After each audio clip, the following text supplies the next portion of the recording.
Hello? Hello? Hello? Hello? Hello?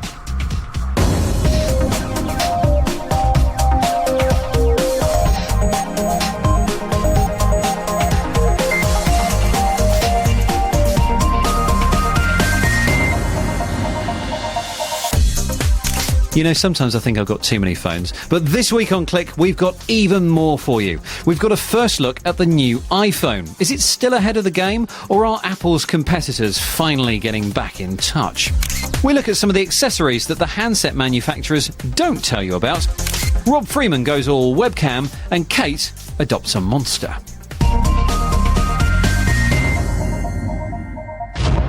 Welcome to Click. I'm Spencer Kelly. Given the hype surrounding a certain handset, maybe it's hard to believe that a year ago, Apple didn't even sell phones. But once it did, with its enormous screen and its easy-to-use interface, it made quite a splash. A year on, and the now classic iPhone has been updated. Dan Simmons has been testing it out alongside some of its competitors and discovering just how our mobile habits have changed. In the year up until the iPhone's debut in June 2007, more than 300 new handsets were launched by companies who knew what they were doing. Is a revolutionary mobile phone. Few, if any, had the impact of Apple's first attempt.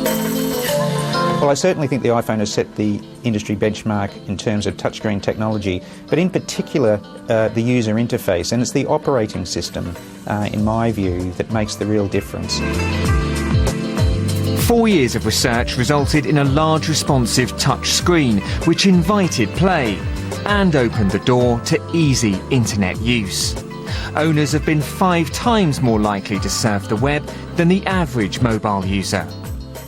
Yes, it was expensive, and those all-you-can-eat data tariffs certainly helped drive internet use.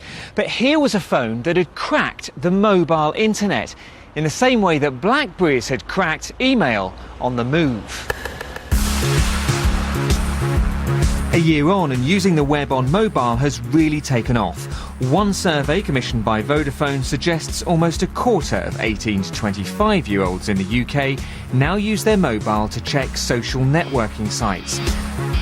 So now everyone else is tapping into touch. In the past year, touchscreens have gone from business-type PDAs to stylus-free style icons. There are even models for avid texters unsure about making the leap. And Nokia, which sells more phones in 1 week than Apple does in a year, will have its own touchscreen rival by December. I think they're pretty keen to be public about that, to show that they're doing something, because for a big company like Nokia not to be doing something, you know, I think that's not great for them, and it's not great for the consumer. And there's a lot of loyal Nokia fans out there that want to see an iPhone rival in their hands, that's for sure. Touch has given operating systems a facelift too. Say hello to the new way to use Windows. Both HTC and Samsung felt Windows Mobile was powerful but awkward to use. Basically, they had so many options to choose from. They had lots of trouble trying to understand, where to find the stuff that they wanted to use. And basically, we tried to make things a lot easier and bring down to the top level, to the surface level, the key things that they're used to using, and make that very interactive, very visual, very engaging. And this is the latest addition to the touch crowd. Apple's new iPhone 3G replaces the old one with faster web surfing, although annoyingly it still doesn't support flash video. It also adds GPS mapping. Of course, those 2 updates merely bring Apple up to speed with the rest of the smartphone market. Now, if you want more information on this phone, you can find it at our website. But ironically, it's what's not inside these handsets that may make them popular. Because we're using more data, the operators are much more willing to subsidise high-end models. And making these phones ultra-customisable by support for widgets and applications is also driving sales. While Apple is just getting started with its own App Store, other phones already offer access to thousands of apps, scattered on different sites across the net. With Microsoft, we have 18,000 applications for Windows Mobile now. They're available from a wide variety of different places. You can companies that develop their own applications, organisations that distribute them like Fandango and can distribute them to a wide number of people. There's everything from games, music mixers, solutions for sales forces if you're in the business side, satellite navigation. A lot of our phones now have GPS built in. These apps will be able to know where you are, see your contacts or scan your music files, accessing almost anything stored on the handset. Of course, security will need to be tight and will probably want better parental controls too. But the floodgates for new ideas on mobiles are now wide open. Nokia is opening up the Symbian operating system, giving third-party developers a freer hand. BlackBerries now offer much more than just decent email. And Google promises to join the party with a suite of apps on new handsets by the end of the year. Opening things up reached new heights this month when OpenMoko released a new open-source handset based on Linux. Every aspect of this phone can be reprogrammed. So this USB port, for example, can be used to attach a camera or USB stick rather than just be used for charging. So while the new iPhone may be stealing headlines this week, take a look at what else is around too. If you haven't replaced your handset lately, you may find quite a lot has changed. Dan Simmons getting in touch with the mobile revolution. Now it's time to tap into tech news. A new study says almost half the online population, 600 million of us, are at risk because users haven't bothered to install security updates to their browsers. The authors from the Swiss Institute of Technology, Google and IBM have recommended that a best before date, similar to the food industry, should be introduced to browsers to help educate us about the need to refresh them. With nearly 1 month to go till the Beijing Olympics, spammers have begun taking advantage of the upcoming event. Security vendor Symantec has found a series of spam messages doing the rounds, pretending to be from the Beijing Olympic Committee. Recipients are invited to open attachments to find out details of competition prizes that they've supposedly won, but which of course are fake. Symantec says it expects even more Olympic-themed spam in the final run-up to the Games. And as Google's Street View goes live in Europe, the Information Commissioner's Office has expressed concerns over people's privacy. The service, which now covers this year's Tour de France cycle race route, attempts to blur out faces of people caught on camera. But Google has admitted the technology isn't perfect and may occasionally miss a face or a car number plate. It does say that users can report faces that are missed or ask for their image to be removed entirely. Some say his intelligence was honed from the river of knowledge itself, that we don't possess the ability to understand what he's already forgotten. Others say, no, that's a different chap entirely. We say his name's Rob Freeman, and if you ask him a question, he'll tell you the answer. Thanks, Spencer. Right, on with the game. We've got a lot to cover, and the first is an email from India. Hi, Rob. I've used a webcam for years, and I've recently got broadband so I can get bigger and better video online. But why is the size of my webcam picture still so small? That's from Kay Kamal, who's in Mumbai. Thanks, Kay. Great question. Now, here is a webcam. Fairly standard, and the problem is that your software thinks that you're still on a narrowband internet connection and you need to change that setting manually to get a larger picture. You haven't told me what instant message software you're using, so I think I'm safe in assuming that you're using one of the main instant message applications. I'm going to start here with Yahoo Messenger. Now, this should be simple, but it's one of those settings that software designers like to hide away. So if you thought that you should be going to Messenger Preferences, where all the other settings are, by the way, then you'd be wrong, because what you actually have to do is go to Messenger, My Webcam. There's the picture. If you're using Windows Live Messenger, then the image size is actually fixed. You can't change it. Although you can alter other camera settings, like the colour and the brightness, and the control for that is in Tools, and then webcam settings. And here you go, we can change the brightness and the contrast. It depends whether or not you've got enough light in front of you, so these settings are useful for that. Now, your broadband connection should make that image much smoother in Windows Live Messenger, but remember that because you're paying for a broadband link that runs at, say, 1 megasecond, it doesn't mean you're going to get that all the time. Internet service providers typically share their available bandwidth between all the subscribers, so you could be sharing that 1 meg with as many as 50 other people. So if they're all on at the same time as you, then that connection's going to be slow. Now, there are some bandwidth speed checks you can use online. I've managed even to find one based in India. Unfortunately, it's probably nowhere near you, so it may not be completely accurate, but you can find that at calcuttatelephones.com. If you're in the UK, you can try the speed tester at thinkbroadband.com. These are only a guide, and you'll get different results at different times of the day as the number of people on the internet near you fluctuates. You might also check the homepage of your internet service provider to see if they have their own test. Now, there are other useful things that you can do with your webcam. How about using it to protect your home while you're out? Here's a great bit of free software. It's called Timer Shot. Now, if you're running Windows, you can find this on the Microsoft website. We'll stick a link on the click pages so you can get to it, but this is called an XP Power Toy. And how this works is that you can program it to take a picture from your webcam every few minutes. So you could put your webcam, say, on your front door, take a snap every couple of minutes, see who's coming in.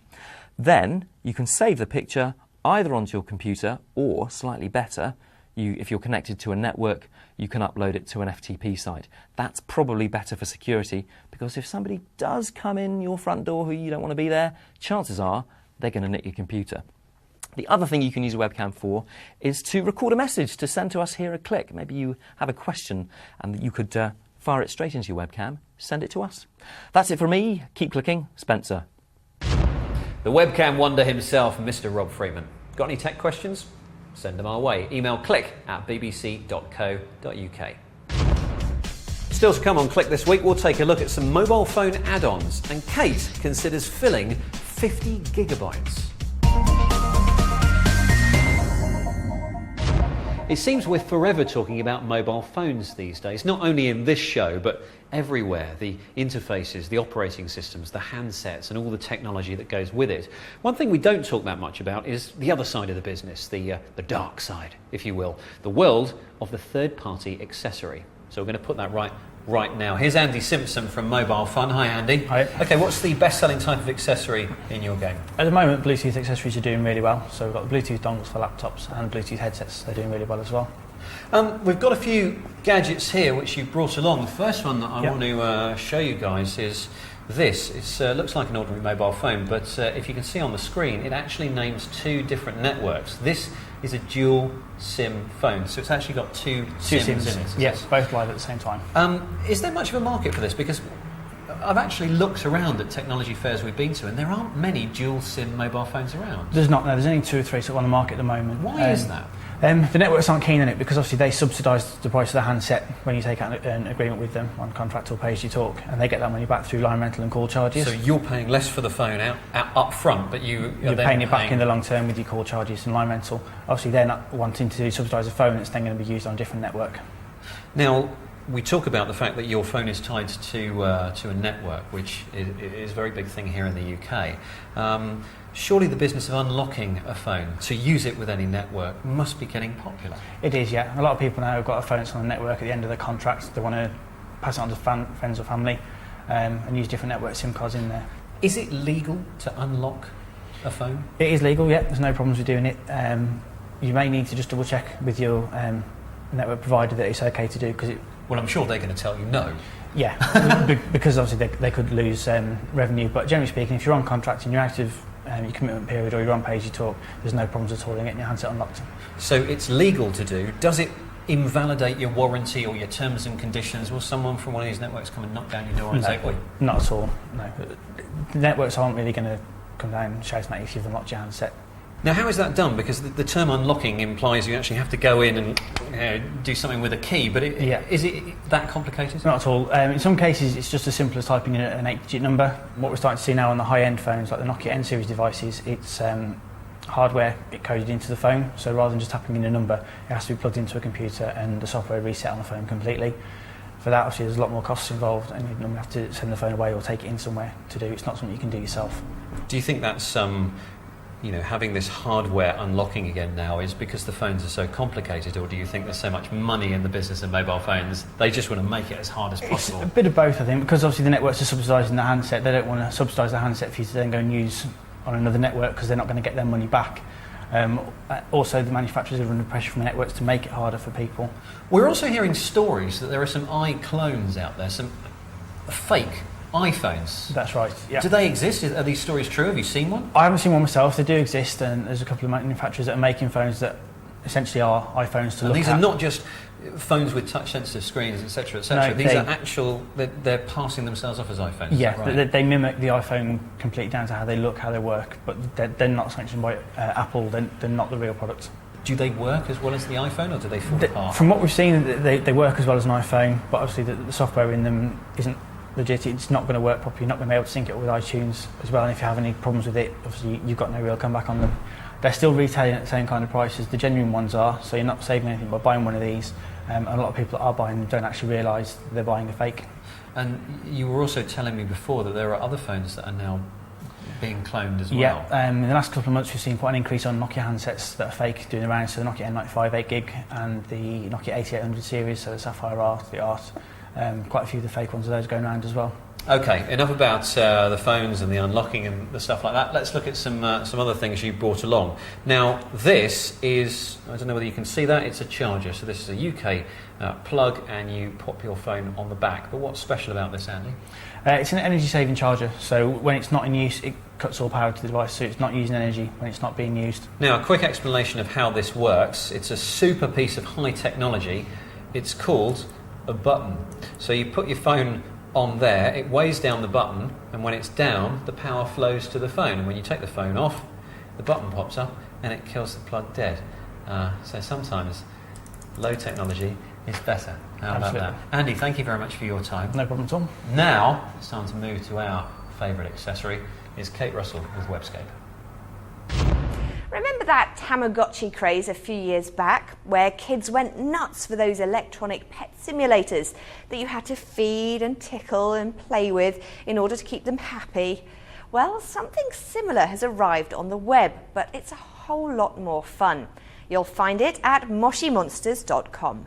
The best place to start on this bright and zany looking website is the tour video. It's nicely made for the target audience and will tell both you and your small ones what to expect. In a nutshell, you're asked to adopt a pet monster. There are a number of styles you can customise by colour and then give a name during the registration process. After activating the account, your child can log in and start playing right away. You get a room which you can customise by spending your rocks in the shops. The higher level your pet is, the more items are opened up to you. Earning rocks is fun and easy. Just head out to the gaming sections of Monstrose City. Or you can take the daily Brainbuster quiz at home. You'll also need to feed your pet monster and tickle him to keep him happy. Click the help link and then go to the How to Play tab for a full run through. Also at the top you can click the community link, where users can have a peek inside some of the best decorated rooms and begin building up their friendship tree by leaving notes for each other on the in-room notice boards. A lively, colourful and nicely designed website this, and ideal for keeping the young ones entertained on a rainy afternoon. The modern world is incredibly visual, and in a visual-rich environment like the internet, it kind of makes sense that there's a company offering a social networking portal based on the way we react to images. You'll find it at universe.com. To start, start here, funnily enough, and then take the picture quiz to determine your visual DNA and enter some personal details about yourself. The next page shows you your profile. The pictures you choose in relation to the prompts apparently tells this website about certain aspects of your personality. I found it to be reasonably accurate, to be honest, but I guess the descriptions are vague enough to apply to many people. Flip through the sections using the tags on the side of the scrapbook, and to see how your answers compared to the most popular, scroll down the page below each section. When you feel ready to register, just click the button at the top of the screen. I like the functionality of this site, and it'll store all of the details you've entered so far through the registration. You can now customise your profile, add a picture, take additional quizzes, and start building up a network of contacts by investigating the people who match your visual DNA in the panel on the right. I thought I'd take a dive into the world of blogs now, with a little gem I found aimed at women in their 40s. There's a line in the About Me blurb which pretty much sums up the attitude here. Looking in the mirror may be getting increasingly difficult, but just consider the alternative. Second Cherry is written by an English journalist living in France, and I love her upfront and honest zest for life and all the mundane hurdles it throws in her path. The content is definitely geared right for the woman in her 40s, tackling such thorny issues as growing old ungracefully, the pros and cons of plastic surgery, and uplifting underwear. Simple in layout and with just a spattering of pictures, it's much more of a read than a glossy visual experience, but well worth it if you consider yourself to be an over 40s babe. Now, how would you like 50 gig of free online storage space with the option to share? Yes, I thought so. Well, the space is living at adrive.com. Just click the big black button to get your 50 gig and sign up, and click the link in the activation email you're sent to complete. Once logged in, managing your files is really simple, though the downloader-uploader runs on Java, so you'll need to have that function activated to work successfully. Click on My Files at the top and then use the upload feature to begin backing up data from your hard drive. The site is still in its beta phase, but the FAQ says that they'll be adding a feature to automatically back up the files on your computer soon. Once your files have uploaded, you'll see a link giving you the option to share them. Click this link to add the file to your shared drive, and a URL will be generated for others to click to access that file. Simple. And if you are too busy drooling about the thought of 50 gigabytes of free off-site storage that you forgot to write down the URL, don't worry. You'll find links to all the pages explored today on our website, which Spencer will be pointing you towards shortly. Spen.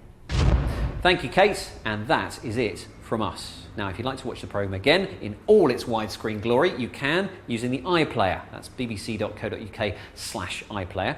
You can email us, click@bbc.co.uk, and don't forget our website where you can watch the programme and all the extra bits too. That's bbc.co.uk/click. And now, in an effort to be green, I'm powering down. So, I'm off. Goodbye.